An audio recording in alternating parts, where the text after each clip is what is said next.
नमस्ते बच्चों। देखो आज अपन बात करने वाले एमीन की रासायनिक अभिक्रियाओं की। आप लोग सोच रहे होंगे सर ने वीडियो नहीं बनाया है। देखो मैंने वीडियो बनाया था परसों के दिन, बहुत मेहनत की थी, कम से कम 1 घंटे का वीडियो बना था मेरा। हुआ क्या पता नहीं कैसे क्या हुआ मामला, सेव ही नहीं हुआ वीडियो। पूरी केमिकल रिएक्शंस करवा दी थी मैंने, जो आज की वीडियो में जो बताने जा रहा हूँ उस दिन मैंने पूरी मेहनत, कम से कम 1-1.5 घंटा एक्स्ट्रा मेहनत करके आप लोगों के लिए वीडियो बनाया था। पर पता नहीं कैसे क्या हुआ, वो वीडियो डिलीट हो गया, मतलब आप लोगों के पास नहीं पहुँचा एक तरह से। अब कल टाइम नहीं मिल पाया, अब वीडियो बना रहा हूँ इस टाइम पे 4:30 बजे हुए हैं, कॉलेज का टाइम होता है उसके अलावा। ठीक है, तो आप ये मत सोचो करो कि वीडियो नहीं आएगा, मैं करवा दूंगा ये वाला चैप्टर आप लोगों का जल्दी। 2-5 दिन का चैप्टर मुश्किल से भी, डाइजेनियम सोल्ट और बचे हैं इसमें केमिकल रिएक्शंस के बाद। तो आज अपन पढ़ने वाले इस वीडियो में एमिनो की रासायनिक अभिक्रियाएं। ठीक है, तो आप लोग हेडिंग डाल दो केमिकल रिएक्शंस ऑफ एमिन्स। उस दिन सिमिड रिएक्शंस का कुछ पार्ट नीचे छूट गया था, तो मैं उसके नोट्स डाल दूंगा या तो। ठीक है, एमिन की रासायनिक अभिक्रियाएं, और पहली जो रिएक्शन है वो लिख दो आप लोग क्षारीय प्रकृति। इसमें लिखो पहली रिएक्शन क्षारीय प्रकृति। देखो ये बोला जाता है कि जो एमिन्स होते हैं ना, उन एमिन्स के अंदर क्या पाया जाता है अपन को पता है। एमिन्स के अंदर नाइट्रोजन पे लोन पेयर प्रेजेंट होता है, उसकी वजह से उसकी नेचर कैसी होती है, बेसिक नेचर होती है, क्षारीय प्रकृति दिखाता है। तो अपन बोल सकते हैं कि जो एमिन्स है वो किसी भी अम्ल के साथ रिएक्शन करके सोल्ट बनाते हैं। क्या बनाते हैं? लवण बनाते हैं। तो इसकी जो पहली जो रिएक्शन है सोल्ट लवण बनाना, लिखो आप लोग एमिनो समूह के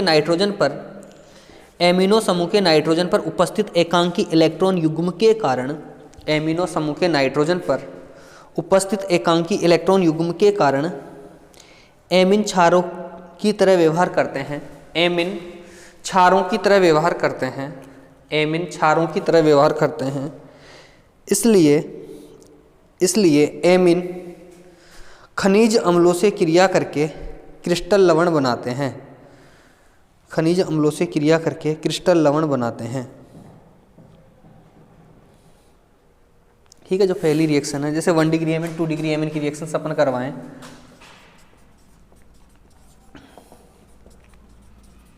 HCl के साथ रिएक्शन करेगा तो आप लोगों को पता है क्या बनेगा।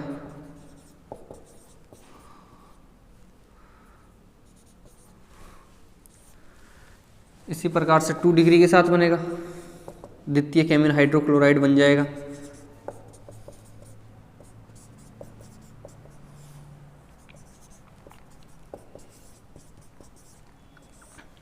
वन डिग्री एमिन क्लोराइड बन गए, द्वितीयक एमिन हाइड्रोक्लोराइड बन गए। इसी तरह से तृतीयक एमिन हाइड्रोक्लोराइड भी बन जाता है।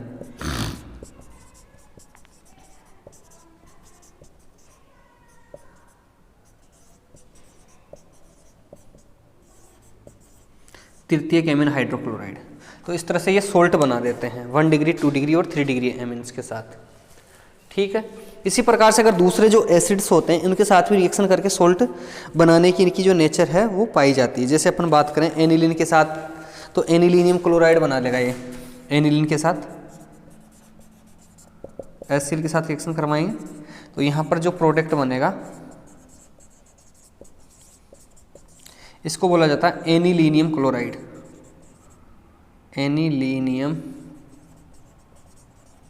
क्लोराइड क्या बोला जाएगा बच्चों? Anilinium chloride. ठीक है, और अगर आगे अपन रिएक्शंस करें जैसे H2SO4 वगैरह के साथ, तो भी ये रिएक्शन कर लेता है। जैसे H2SO4 के अंदर 2 H पाए जाते हैं, वहाँ पर 2 H के साथ ही रिएक्शन कर लेता है, 2 हाइड्रोजनों के साथ रिएक्शन कर लेता है ये, और उसके साथ बनाता है ये एनिलीनियम सल्फेट। जैसे 2 मॉलिक्यूल लेके आऊँ मैं H2SO4 के साथ,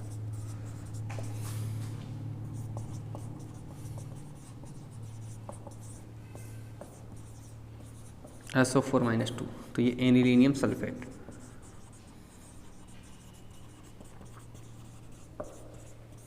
तो अपन बोल सकते हैं कि जो एमिन्स होते हैं ये क्षारों के साथ क्रिया करके सोल्ट बनाते हैं। ठीक है, इसकी जो अगली रिएक्शन है वो लिखो आप लोग अम्लीय प्रकृति। अम्लीय प्रकृति, अपन को पता है कि जो नाइट्रोजन पर लगे जो हाइड्रोजन होते हैं बहुत ही वीक एसिड होते हैं। वीक एसिड का मतलब ये हाइड्रोजन आसानी से नहीं त्यागते, फिर भी कुछ एसिड्स बेस ऐसे होते हैं जिनके साथ रिएक्शन करके अपन बोल सकते हैं कि जो एमिन्स होते हैं वो धातु के साथ क्रिया करके हाइड्रोजन गैस मुक्त करते हैं। ठीक है, तो इसकी जो रिएक्शंस हो जाएगी इसमें लिखो आप लोग प्रबल क्षारीय माध्यम में प्राथमिक व द्वितीयक एमिन, प्रबल क्षारीय माध्यम में प्राथमिक व द्वितीयक एमिन दुर्बल अम्लीय व्यवहार भी देते हैं, दुर्बल अम्लीय व्यवहार भी देते हैं, दुर्बल अम्लीय व्यवहार भी देते हैं, जैसे एनिलीन व मेथिल एमिन, जैसे एनिलीन व मेथिल एमिन सोडियम धातु से क्रिया करके, सोडियम धातु से क्रिया करके, सोडियम धातु से क्रिया करके हाइड्रोजन गैस, सोडियम धातु से क्रिया करके हाइड्रोजन गैस मुक्त करते हैं। ठीक है, तो यहाँ से H रिलीज करेगा C6H5NH माइनस और Na+ इसको बैलेंस करने, और कौन सी गैस मुक्त करते हैं? H2 gas. इसी प्रकार से ये आ जाएगा 2CH3NH माइनस, बैलेंस करने के लिए सोडियम और H2 गैस मुक्त करते हैं। ठीक है, तो ये इसकी अम्लीय प्रकृति की बात हो गई। इसी तरह से ये रिएक्शन से देता है एल्किलीकरण और एसिलीकरण। तो आप लोग अगली रिएक्शन लिखोगे इसमें एल्किलीकरण। इसको लिखने के बाद ये रिएक्शन हो गई होगी मेरे हिसाब से। कुछ किसी ने शायद कमेंट्स मारा था कि साहब स्क्रीनशॉट देने का देखने का टाइम, तो वीडियो को रोक के स्क्रीनशॉट ले लिया करो। देखो एल्किलीकरण और एसिलीकरण दो रिएक्शन है। इसमें ये बोला जाता है कि जितने भी जो एमिन्स होते हैं वो एल्किल हैलाइड के साथ रिएक्शन करते हैं और अंततः मतलब लास्ट में तो उनको क्या बनना होता है? क्वार्टनरी अमोनियम सोल्ट बनाता है, चतुष्क अमोनियम लवण बनाता है। तो आप लोग लिखो इसमें एल्किलीकरण हेडिंग डाल दो और इसमें लिखो समस्त एमिन एल्किल हैलाइड से अभिक्रिया करके, समस्त एमिन एल्किल हैलाइड से अभिक्रिया करके अंततः चतुष्क अमोनियम लवण, अंततः चतुष्क अमोनियम लवण बनाते हैं, अंततः चतुष्क अमोनियम लवण बनाते हैं, अंततः चतुष्क अमोनियम लवण बनाते हैं। देखो इधर, जैसे मान लो ये एल्किल हैलाइड, यहाँ से ऐसे निकल जाएगा HX CH3 2 डिग्री एमीन बन गए। ये 1 डिग्री था। आगे एल्किल हैलाइड के साथ रिएक्शन करेगा दोबारा,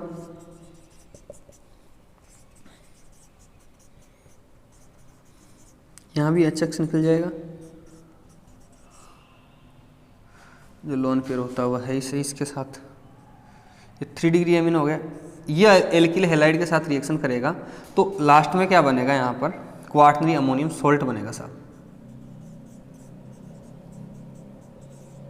और इसको बैलेंस करने के लिए आ जाएगा क्वार्टनरी अमोनियम सोल्ट, चतुष्क अमोनियम लवण बन गया। ठीक है, चतुष्क अमोनियम लवण बन गया है।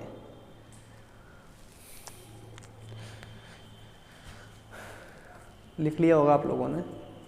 अब देखो इसमें ये बोला जाता है एलिफेटिक, इसी तरह से एरोमेटिक एमिन्स भी रिएक्शंस कर लेगा एलिफेटिक एमिन्स की तरह ही।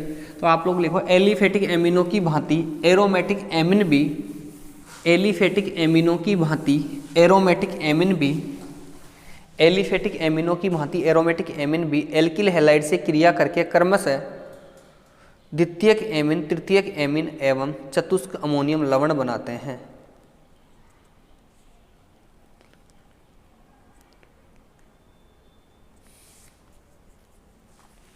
क्रमशः द्वितीयक एमिन, तृतीयक एमिन एवं चतुष्क अमोनियम लवण बनाते हैं।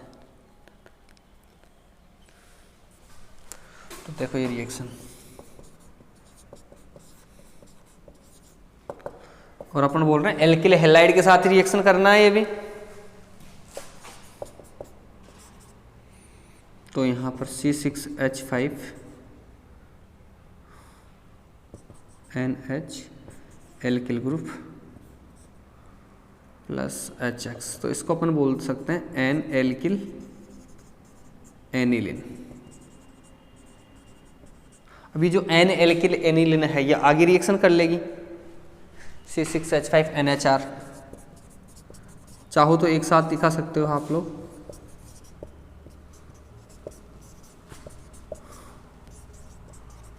एन डाई एल्किल एनिलिन बन गई है ना।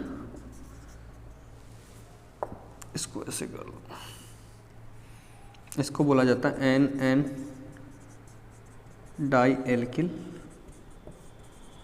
एनिलिन। ओके, और इसकी रिएक्शन अगर अपन एल्किल हैलाइड से करवाएंगे बाद में, तो इससे क्या बन जाएगा, एन डाई एल्किल एनिलिन की रिएक्शन अगर एल्किल हैलाइड के साथ करवाते हैं तो ये बनता है चतुष्क अमोनियम लवण। क्या बनता है, चतुष्क अमोनियम लवण C6H5N प्लस NR3 और इसके साथ, तो ये बन गया क्वार्टनरी अमोनियम सॉल्ट, चतुष्क अमोनियम लवण। ठीक है बच्चों, तो ये अपनी रिएक्शन हो गई एल्काइलेशन। एल्कलीकरण के बाद आप लोग एसिलीकरण लिखो, अगली हेडिंग डाल दो एल्कलीकरण के बाद एसिलीकरण। मिटाऊं इसको, स्क्रीनशॉट वगैरह ले लिया होगा मेरे हिसाब से, तो चतुष्क अमोनियम लवण बन गया। एसिलीकरण,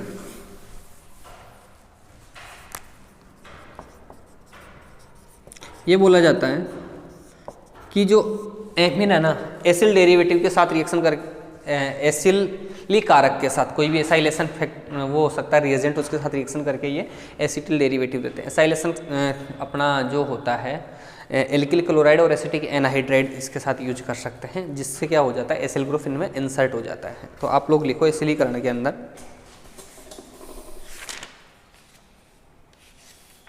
1 डिग्री व 2 डिग्री एमिन अम्ल क्लोराइड अथवा अम्ल एनहाइड्राइड से अभिक्रिया करके 1 डिग्री व 2 डिग्री एमिन अम्ल क्लोराइड अथवा अम्ल एनहाइड्राइड से अभिक्रिया करके एन प्रतिस्थापित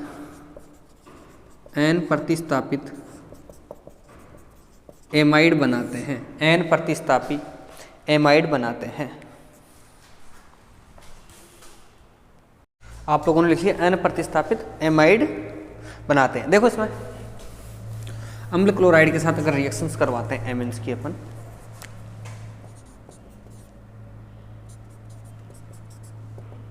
RCOCl के साथ, तो यहाँ से HCl निकाल जाएगा और ये बन जाएगा तुम्हारा RNHCOR। ठीक है, ये 1 डिग्री एमिन हो गया। इसी तरह से अगर 2 डिग्री एमिन्स की अगर बात करें अपन, तो वो भी रिएक्शन कर जाएगा। इसको अपन बोलते हैं एन एल्किल एमाइड। इसको क्या बोलते हो आप, एन एल्किल एमाइड बोलते हो। इसी प्रकार से अगर 2 डिग्री एमिन की बात करें,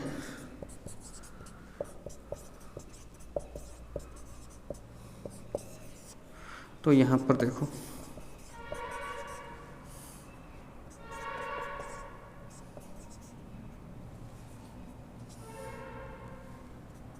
इसको क्या बोल देंगे, N di alkyl amide. N alkyl amide हो गया, और सेकंड वाला अपना क्या बन गया, एन डाई एल्किल एमाइड बन गया साहब।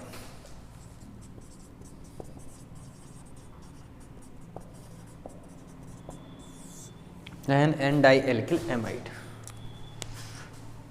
ठीक है, तो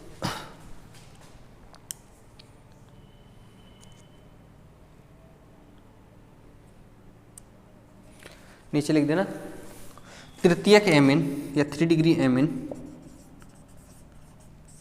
अभिक्रिया नहीं करते, क्योंकि इसमें सक्रिय हाइड्रोजन परमाणु उपस्थित नहीं होता है, क्योंकि इसमें सक्रिय हाइड्रोजन परमाणु उपस्थित नहीं होता। ठीक है,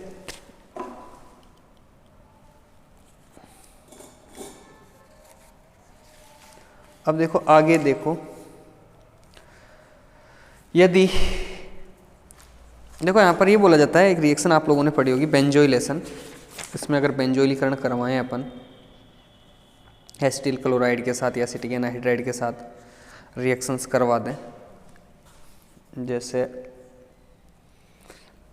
बेंजोइलीकरण अभिक्रिया आप लोगों ने पढ़ी होगी। बेंजोइलेशन में क्या होता है कि अगर अपन बेंजोइल क्लोराइड की अभिक्रिया एनिलीन के साथ करवा दे तो जो अपना बेंजेनिलाइड बनता है, अगर वो बेंजेनिलाइड अगर अपन NaOH या कोई भी बेस की उपस्थिति में रिएक्शन करवाएं तो वो जो अभिक्रिया होती है इसको सोटन बोमन अभिक्रिया बोलते हैं। क्या बोलते हैं? सोटन बोमन अभिक्रिया।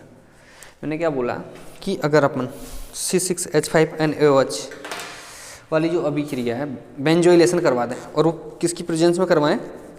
प्रेजेंस ऑफ बेस, क्षार की उपस्थिति में करवा दें तो वो जो अभिक्रिया होगी उसको अपन सोटन बोमन अभिक्रिया बोलते हैं। तो आप लोग लिखो, यदि यौगिक का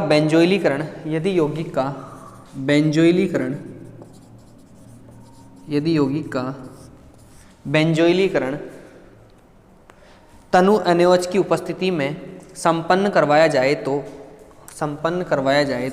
अभिक्रिया को सोटन बोमन अभिक्रिया कहते हैं। सोटन बोमन अभिक्रिया कहते हैं। सोटन बोमन अभिक्रिया कहते हैं। क्या बोलते हैं? सोटन बोमन अभिक्रिया। देखो इधर C6H5NH2 benzoyl chloride presence of Tanu NaOH, इसकी स्थिति में रिएक्शन करवाते हैं तो यहाँ पर C6H5NHCO C6H5 बेंजेनिलाइड बनता है, NaCl + H2। ये जो अभिक्रिया इसको अपन बोलते हैं सोटन बोमन अभिक्रिया। क्या बोलते हैं? सोटन बोमन अभिक्रिया। ये बेंजेनिलाइड बन गया अपना, है ना, बेंजेनिलाइड बोलते हैं इसको।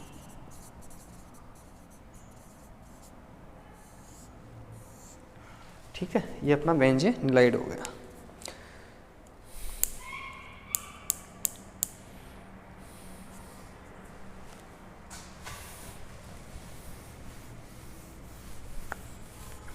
अब देखो आगे आप लोग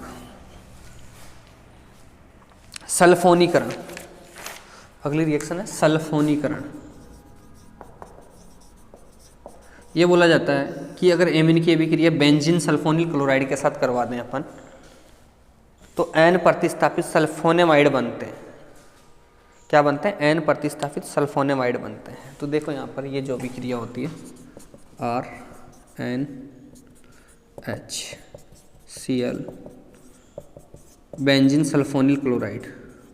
इसी तरह से 2 डिग्री एमीन की भी करवा दें साथ के साथ ही बेंजीन सल्फोनिल क्लोराइड के साथ। ये बेंजीन सल्फोनिल क्लोराइड है ना, बेंजीन सल्फोनिल क्लोराइड।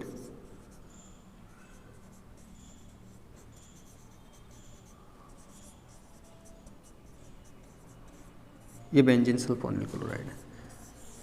ये यहाँ पर 1 डिग्री एमीन है, ये 2 डिग्री एमीन है। ओके, तो यहाँ से जो प्रोडक्ट बनता है RNHSO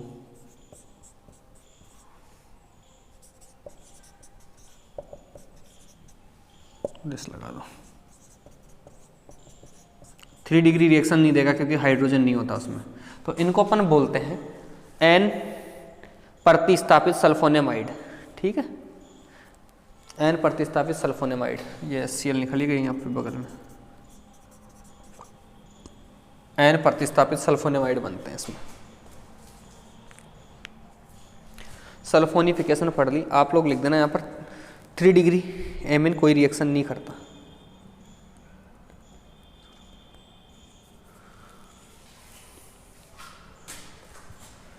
देखो यहाँ पर ये जो रिएक्शन है ना 1 डिग्री 2 डिग्री 3 डिग्री एमीन का जब अपन सेपरेशन करेंगे तो वहाँ पर हिंसबर्ग अभिकर्मक यूज होता है। इसी को अपन बेंजीन सल्फोनिल क्लोराइड को ही बोला जाता है हिंसबर्ग अभिकर्मक। ठीक है बच्चों, अब अगली रिएक्शन लिखो हाफमान मस्टर्ड ऑयल अभिक्रिया। हाफमान मस्टर्ड ऑयल अभिक्रिया। हाफमान मस्टर्ड ऑयल अभिक्रिया,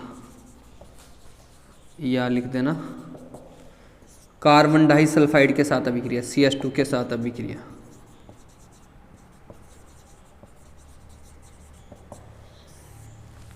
CH2 के साथ अभिक्रिया।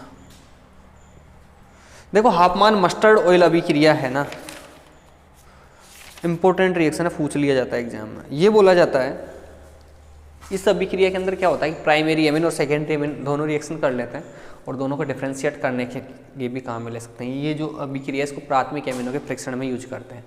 ये बोला जाता है कि जो 1 डिग्री एमिन है वो CH2 के साथ रिएक्शन करके कार्बन डाइसल्फाइड के साथ रिएक्शन करके इसमें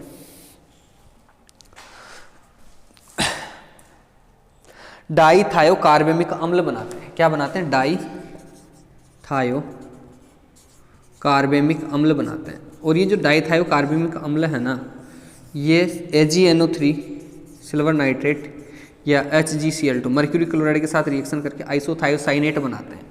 और जो आइसोथायोसाइनेट बनता है उसकी जो स्मेल होती है ना, वो सरसों के तेल के समान होती है, इसलिए इस अभिक्रिया को हाफमान मस्टर्ड ऑयल अभिक्रिया भी कहते हैं।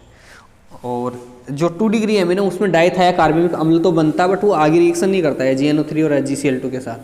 तो यह अभिक्रिया ये बोला जाता है प्राथमिक एमिन के परीक्षण के लिए भी की जाती है। तो आप लोग जल्दी से लिखो इसमें, प्राथमिक एमिन कार्बन डाइसल्फाइड के साथ क्रिया करके, प्राथमिक एमिन कार्बन डाइसल्फाइड के साथ क्रिया करके डाईथायोकार्बेमिक अम्ल देते हैं, डाईथायोकार्बेमिक अम्ल देते हैं जो AgNO3 या मर्क्यूरी क्लोराइड के साथ अभिक्रिया करके आइसोथायोसाइनेट बनाते हैं, आइसोथायोसाइनेट बनाते हैं। देखो इधर ये रिएक्शंस आराम से देख लो आप लोग।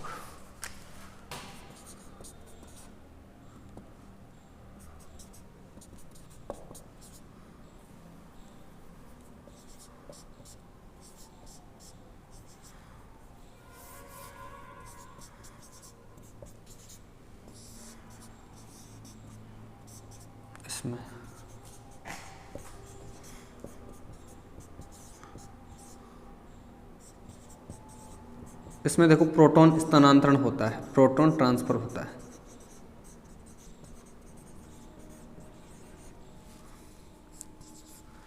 इस बंद के इलेक्ट्रॉन यहाँ और ये यहाँ पहुंच गया।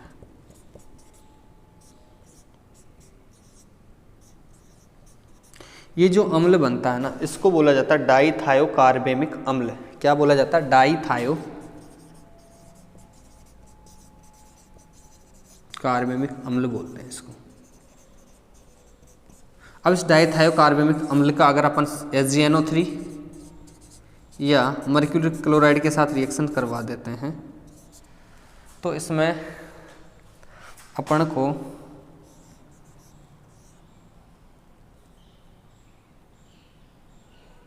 मिलता आइसोथायोसाइनेट मिल जाता है। क्या मिल जाता है बच्चों? आइसोथायोसाइनेट मिल जाता है इसमें।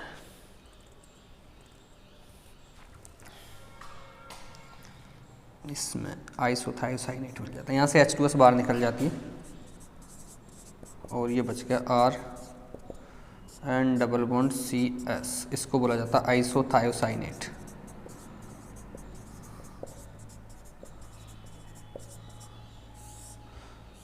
आइसोथायोसाइनेट, ये जो आइसोथायोसाइनेट बनता है ना, इसी की मैं बात कर रहा था। आप लोग लिखो नीचे, लिख लिया रिएक्शन, स्क्रीनशॉट ले लिया, ले लो, है ना। अब मैं बोल रहा हूँ अभिक्रिया में प्राप्त आइसोथायोसाइनेट की गंध सरसों के तेल के समान होती है। अभिक्रिया में प्राप्त आइसोथायोसाइनेट की गंध सरसों के तेल के समान होती है, इसलिए यह अभिक्रिया हाफमान मस्टर्ड ऑयल अभिक्रिया कहलाती है। हाफमान मस्टर्ड ऑयल अभिक्रिया कहलाती है।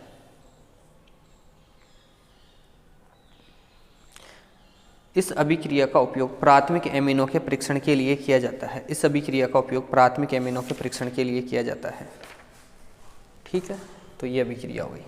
इसमें मैंने क्या बोल रहा था अभी थोड़ी देर पहले, द्वितीय एमिन के साथ भी रिएक्शन होती है और द्वितीय एमिन के साथ रिएक्शन करके ओनली क्या होता है, यहाँ पर आप लोग लिख देना, द्वितीय एमिन के साथ भी रिएक्शन होती है यहाँ पे, और यहाँ पर ये प्रोडक्ट तो बन जाता है डाईथायोकार्बेमिक अम्ल। तो जहाँ जहाँ H है ना वहाँ पे R लगा दो। ये R', और यहाँ पर ये आगे अभिक्रिया नहीं हो पाती द्वितीय एमिन के साथ। ये 2 डिग्री एमिन था, इसको भी लिख लेना आप लोग, है ना। वैसी की वैसी रिएक्शन है, अभिक्रिया नहीं होती यहाँ पर, no reaction.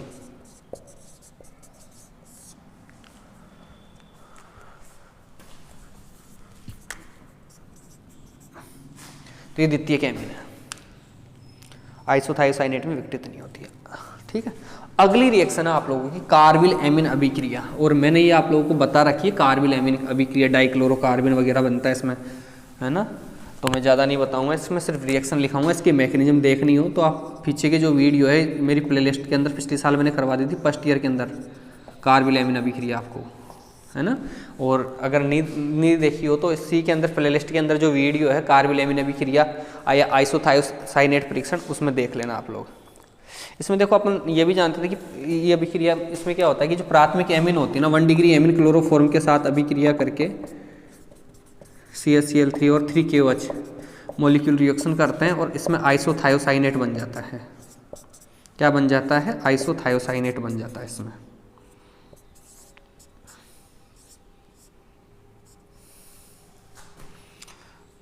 Plus 3KCl plus 3H2। इसकी मैकेनिज्म देखने के लिए आप लोग नीचे इसकी जो लिंक वगैरह उसमें देख लेना, कार्बिल एमीन अभिक्रिया। ठीक है, मैं इसकी ज़्यादा वो नहीं बताऊंगा आपको डिटेल्स वगैरह।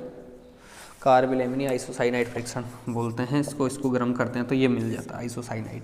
इसकी मैकेनिज्म आप लोग पीछे के वीडियो में देख लें, है ना, क्योंकि इसमें मैकेनिज्म है डाइक्लोरोकार्बन वगैरह बनता है इंटरमीडिएट वगैरह, तो आप लोग मेरे हिसाब से अच्छे से कर पाओगे वहाँ पे। तो मैं तो ज़्यादा दिमाग लगा नहीं रहा इसमें आप लोगों को करवाने के लिए। साथ ही मैं एक रिएक्शन और लिखवा देता हूँ आप लोगों को, मैनिक अभिक्रिया।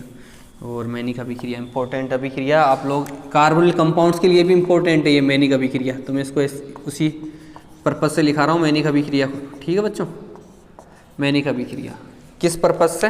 कार्बोनिल कंपाउंड के अंदर भी आप लोग इसको देख लेना, काउंट कर लेना, ये नहीं कि यहाँ ही देख के आप फ्री हो जाओ। तो आप लोग लिखो इसमें मैनिक अभिक्रिया में, आप लोगों को पता ना मैनिक अभिक्रिया में होता क्या है। लिखो, इस अभिक्रिया में कार्बोनिल यौगिक जो इनोल बनाने में सक्षम है, इस अभिक्रिया में कार्बोनिल यौगिक जो इनोल बनाने में सक्षम है वे फॉर्मएल्डिहाइड तथा किसी द्वितीयक एमीन के साथ क्रिया करके मैनिक क्षार बनाते हैं। दोबारा बोल रहा हूँ, इस अभिक्रिया में कार्बोनिल यौगिक जो इनोल बनाने में सक्षम है वे फॉर्मएल्डिहाइड तथा किसी द्वितीयक एमीन के साथ क्रिया करके मैनिक क्षार बनाते हैं, जैसे इसमें देखो अपन केमिकल रिएक्शंस ऑफ एमीन से पढ़ रहे हैं, तो एमीन्स आती है यहाँ पे, इसलिए मैंने दोनों जगह ही इसको बोल दिया। ये तुम्हारा एसीटोन हो गया, कार्बोनिल यौगिक हो गया, कोई भी जरूरी नहीं कार्बोनिल हो इसमें। ये फॉर्मएल्डिहाइड हो गया तुम्हारा, और इस फॉर्मएल्डिहाइड के साथ अपन क्या लेके आ रहे हैं? सेकेंडरी एमीन या द्वितीयक एमीन, C2H5, ये अपना द्वितीयक एमीन हो गया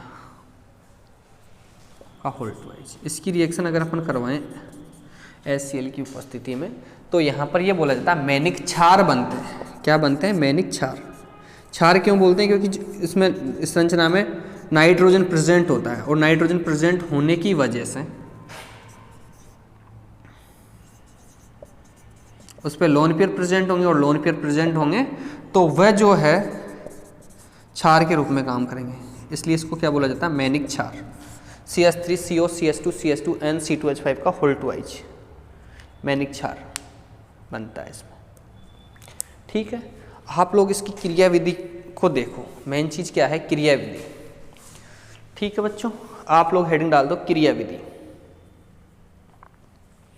क्रियाविधि देखो, उसमें ये अपना क्या था? कार्बोनिल फॉर्मएल्डिहाइड और 2 डिग्री एमीन केमिकल रिएक्शन है ना इसकी है। तो लिखो इसमें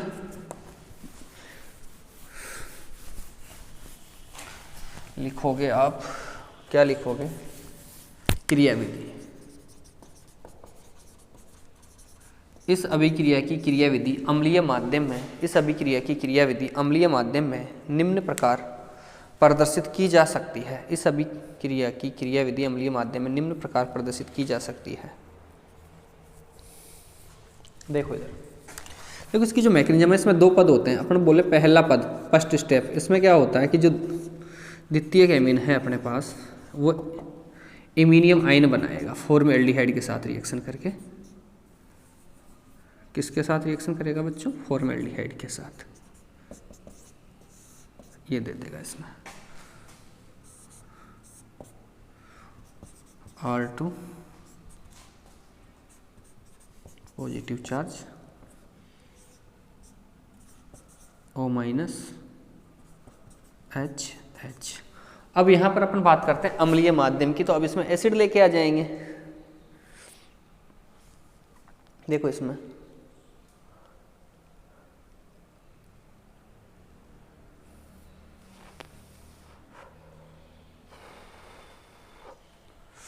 ठीक है। अब देखो इसमें क्या होता है, पहले प्रोटॉन ट्रांसफर होता है।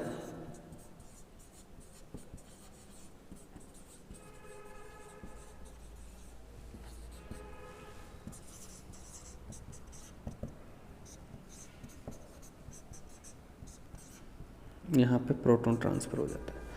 अब प्रोटॉन ट्रांसफर करने के बाद अपन बात करते हैं अम्लीय माध्यम की रिएक्शन की बात करते हैं, तो यहाँ पर प्रोटोनेशन करवा देते हैं एसिडिक मीडियम में। यहाँ पर प्रोटोनेशन हो जाएगा और प्रोटोनेशन होने के बाद में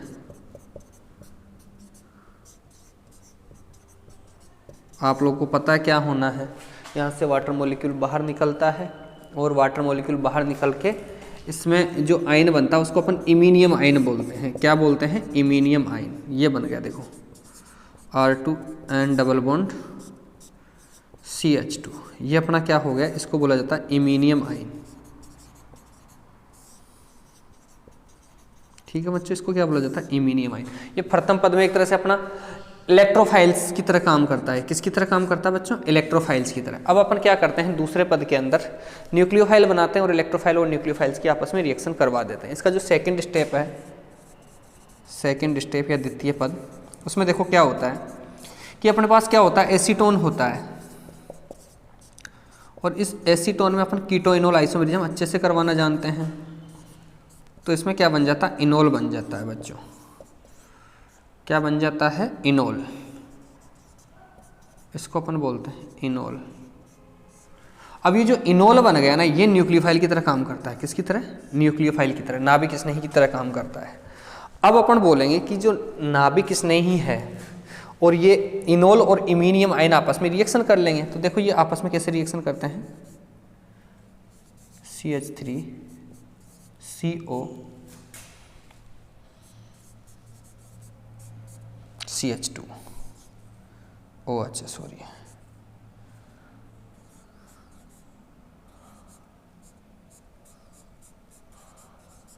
पॉजिटिव चार्ज है, इस पे लोन पेयर, इस बंध के इलेक्ट्रॉन यहाँ, इस बंध के लिए, क्योंकि कार्बन और नाइट्रोजन के बीच में, नाइट्रोजन में पॉजिटिव चार्ज है, तो इस बंध के इलेक्ट्रॉन इधर जाएंगे तो कार्बन पे कौन सा चार्ज आएगा? Positive charge. तो ये आपस में जुड़ जाएंगे और जुड़कर ये तो क्या अपना इनोल, और ये क्या है? Iminium ion.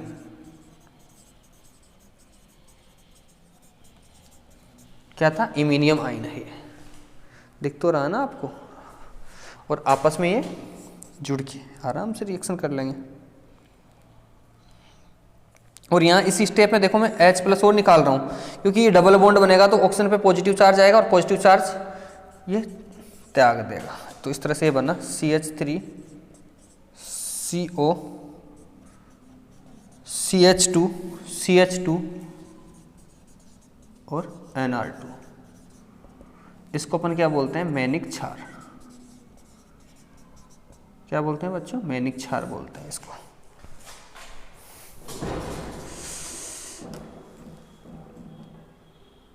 तो ये अपनी रिएक्शन हो गया, आराम से पूरी लिखी हुई है, स्क्रीनशॉट वगैरह ले लो आराम से। ठीक है, मैनिक क्षार बन गया। तो ये मैनिक अभिक्रिया थी। ये जो अभिक्रिया है ये इंपॉर्टेंट अपने लिए, मैंने शायद नाइट्रो एल्केन में भी आप लोगों को बताई होगी कि यहाँ पर ये जो इनोल बनता था ना, यहाँ पर अपन क्या करते थे, इनोल की जगह नाइट्रो एल्केन ले आते थे RCH2NO2 और उसकी रिएक्शन करवा देते थे। वहाँ पर भी मैनिक क्षार बनाए थे अपन ने। तो ये अपनी अभिक्रिया हो गई। अब आप लोग इसमें ना एक आध रिएक्शन और उसको लिख लो। वीडियो कितने मिनट का बन गया? 22 मिनट का। तो ये बन गया 10 मिनट का, वो बन गया था। हाफमान मस्टर्ड हो गई, मैनिक हो गई, और ग्रिग्नार्ड अभिकर्मक से अभिक्रिया करके लिखो रिएक्शन। ग्रिग्नार्ड अभिकर्मक से अभिक्रिया करके एल्केन मुक्त करते हैं। ग्रिग्नार अभिकर्मक से क्रिया करके एल्केन मुक्त करते हैं। ग्रिग्नार अभिकर्मक से अभिक्रिया करके एल्केन मुक्त करते हैं।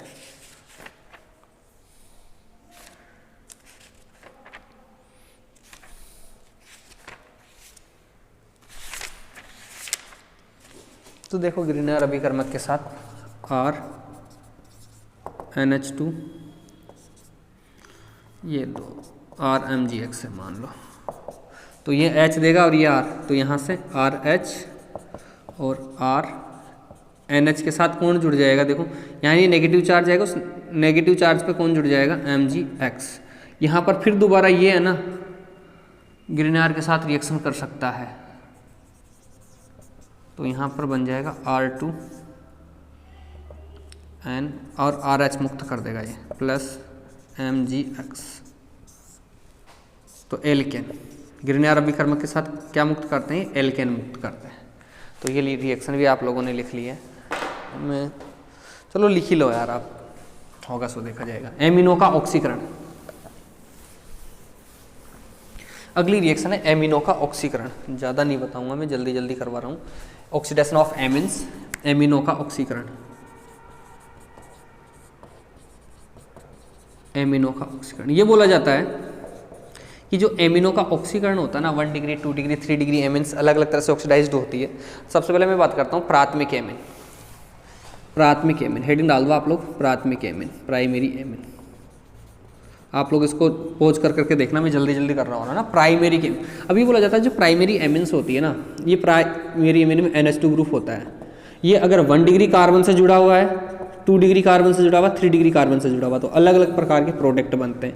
1 डिग्री के साथ जुड़ा है तो एल्डिहाइड बनेगा, 2 डिग्री के साथ बना कीटोन बनेगा, और 3 डिग्री के साथ जुड़ा है तो नाइट्रो एल्केन बनता है। ये रिएक्शन किसके साथ करवाते हैं, अम्लीय KMnO4 के साथ करवाते हैं। तो कि प्राइमरी एमिन की अभिक्रिया लिखो आप लोग, प्राथमिक एमिन डाल के, प्राथमिक एमिन 1 डिग्री एमिन की अभिक्रिया अम्लीय KMnO4 के साथ करवाते हैं तो अम्लीय KMnO4 के साथ करवाते हैं तो अम्लीय KMnO4 के साथ करवाते हैं तो अम्लीय KMnO4 के साथ करवाते हैं तो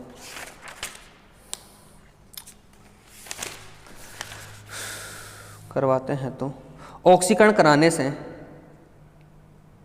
विभिन्न उत्पाद प्राप्त होते हैं। विभिन्न उत्पाद प्राप्त होते हैं जो एमिनो समूह से जुड़े कार्बन की प्रकृति पर निर्भर करते हैं। जो एमिनो समूह से जुड़े कार्बन की प्रकृति पर निर्भर करते हैं।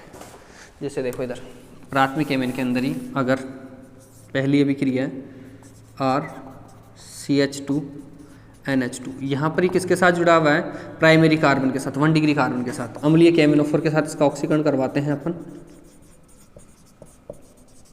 तो पहले एल्डेमिन बनता है और उस एल्डेमिन का अपन हाइड्रोलाइसिस करवाते हैं RCH1NH। ये फर्स्ट ईयर की रिएक्शन आप लोगों को पता हो, तो यहाँ पर क्या आ जाता है, एल्डिहाइड बना लेते थे अपन इसकी। अगर ये 2 डिग्री के साथ जुड़ा होता है तो इसमें अपन का क्या बन जाता है, कीटोन बन जाता है। जब ये द्वितीय कार्बन के साथ जुड़ा हुआ हो, तो ये 2 डिग्री कार्बन हो गया बच्चों, इसके साथ जुड़ा हुआ है तो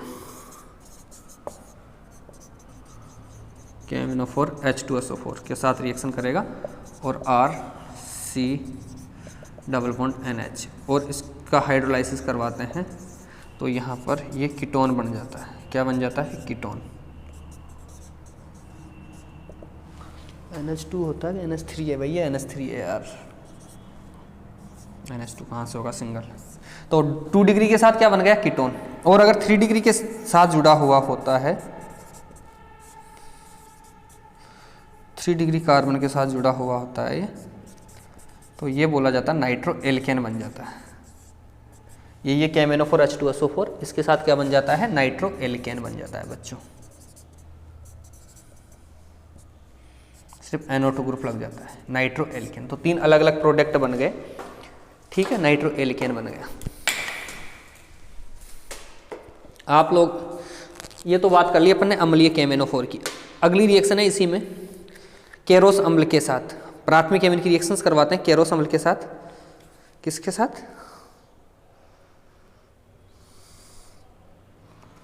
केरोस अम्ल, केरोस अम्ल होता है H2SO5, उसको बोला जाता है केरोस अम्ल। किसको बोला जाता है बच्चों? H2SO5 को।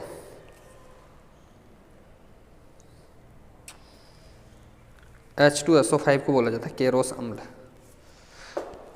और वो क्या देता है केरोस अम्ल? OH देता है, मतलब पेरोक्साइड देता है। और H2SO5 के साथ रिएक्शंस करवाते हैं, वहाँ भी अलग अलग तरह के प्रोडक्ट मिलते हैं अपन को। 1 डिग्री के साथ अलग, 2 डिग्री के साथ अलग और 3 डिग्री के साथ अलग। देखो इधर प्राथमिक एमिन ही चल रहा है अभी अपना ना, 2 डिग्री एमिन नहीं है। H2SO5 केरोस अम्ल के साथ अभिक्रिया। देखो इसमें लिखो, अगला लिखो केरो H2SO5 के साथ, H2SO5 के साथ। इसमें जैसे 1 डिग्री एमिन, 2 डिग्री एमिन और 3 डिग्री एमिन के साथ जो प्रोडक्ट है ना, वो अलग अलग तरह के प्रोडक्ट बनते हैं। तो मैं प्रोडक्ट्स एक बार लिख देता हूँ सीधे सीधे आप लोगों के लिए ना।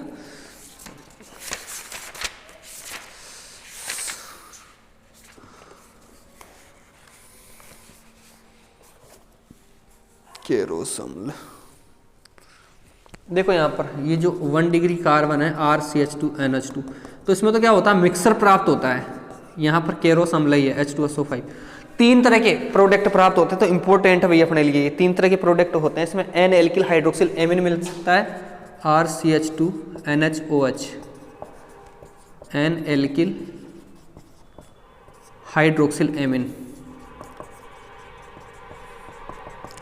एल्डेमिन भी मिलता है इसमें। और एक प्रोडक्ट और प्राप्त होता है इसमें, RCH double bond NOH, H क्यों लिख दिया फिर तेने, RCH double bond NOH, RCH double bond NOH। ये आप लोग जानते होंगे क्या होते हैं डबल बॉन्ड NOH, इसको बोला जाता है एल्डोक्सिम। क्या बोला जाता है? एल्डोक्सिम।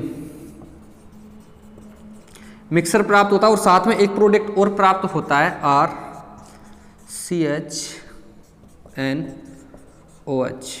और एक क्या बोलते हैं इसको, हाइड्रोक्सेमिक अम्ल मिलता है इसमें। हाँ सॉरी हाइड्रोक्सेमिक अम्ल मिलता है RCH, सॉरी बच्चों, ये मिलता है हाइड्रोक्सेमिक अम्ल। इसका मिक्सर प्राप्त होता है तो यहाँ पर वो रिएक्शंस दे सकता है। 1 डिग्री कार्बन के साथ प्रोडक्ट बन सकते हैं A, B और C। ये 3 प्रोडक्ट मिलते हैं इसमें, ठीक है, केरोस अम्ल के साथ। इसको बोला जाता है केरोस अम्ल या केरो अम्ल। ये तो 1 डिग्री कार्बन के साथ जुड़ा हुआ। अगर ये 2 डिग्री के साथ जुड़ा होता तो देखो क्या बनता है उस टाइम पे, फिर बनता अपना, ये लो, ऑक्सीजन H2SO5, और ये बन जाता कीटोक्सिम। क्या बन जाता बच्चों? कीटोक्सिम बन जाता यहाँ पर, N डबल बॉन्ड OH, इसको बोला जाता है कीटोक्सिम। तो अपन ने खूब बनाया कीटोक्सिम H2SO5। और अगर 3 डिग्री के साथ जुड़ा होता तो नाइट्रोसो यौगिक बनता है। क्या बनता है? नाइट्रोसो। क्या बनता है? नाइट्रोसो में चल रहा ना, थोड़ा सा और बाकी रह गया। H2SO5 के साथ नाइट्रोसो यौगिक बनता है, R dash R double dash N double bond, ये नाइट्रोसो यौगिक है। ये प्राइमरी एमिन्स की रिएक्शंस हो गई, ठीक है।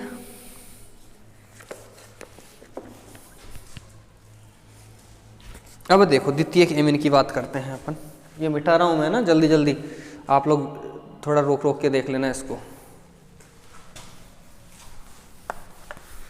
द्वितीयक एमिन, देखो 2 डिग्री एमिन्स लिखो इसमें। द्वितीयक एमिन, द्वितीयक एमिन